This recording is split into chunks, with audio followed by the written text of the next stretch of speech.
Hello, and thank you for joining me for another episode of the Roots podcast. Over the last few videos, I've talked a lot about what happened during these various Spanish expeditions that happened, across North America and even across the Pacific in the Philippines. In this episode, I want to talk about what it was like to be on an expedition.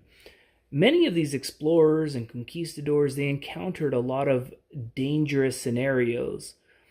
So let's go ahead and talk about that.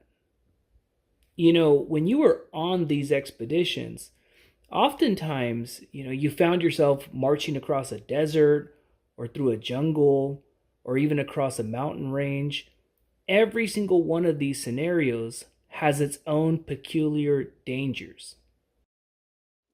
During their journeys, the conquistadors and their indigenous allies relied on a combination of careful planning, resourcefulness, and local knowledge to secure food and water. They would carry provisions such as dried meat, corn, and beans, which were easily preserved and transported. Along the way, they would also forage for wild fruits, roots, and edible plants. And they would hunt local game, like small rabbits and other critters to supplement their food supplies.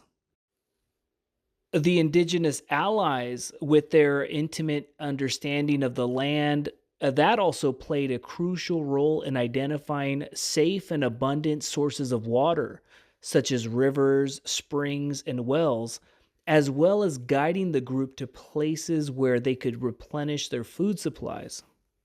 The indigenous allies also helped to facilitate trade with friendly indigenous communities and also, to seek out friendly indigenous communities.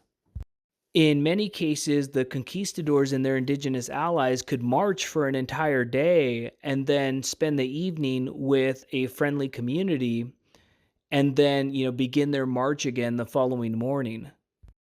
In that famous book by Bernal Diaz del Castillo, The True History of the Conquest of New Spain, it describes a very vivid scene in which the conquistadors and their indigenous allies reached the town of Sautla.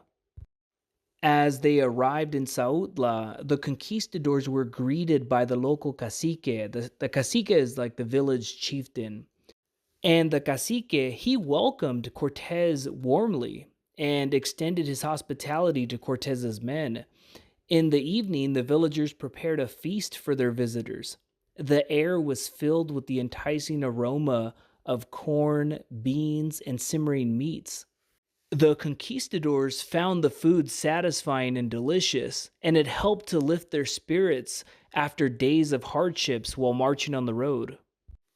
Diaz goes on to describe that the cacique, whose name was Olintecle, provided 20 of his best warriors to join Cortez's army.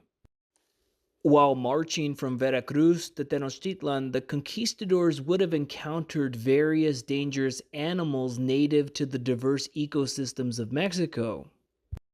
Some of the potentially dangerous animals they might have encountered were jaguars. These large cats inhabit the dense forests and jungles of Mexico. These are very large predators, and they're capable of taking down very large prey.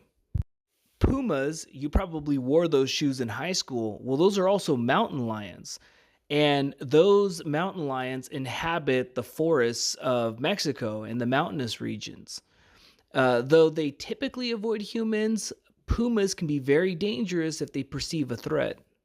There were also poisonous snakes. Mexico is home to several species of venomous snakes, such as rattlesnakes, coral snakes, and the Mexican lancehead viper. A bite from one of these snakes could be fatal if not treated properly. There were also scorpions. Mexico has tons of scorpions, especially in the Mexican state of Durango. Some of these species have very powerful venom that's potent enough to even kill you.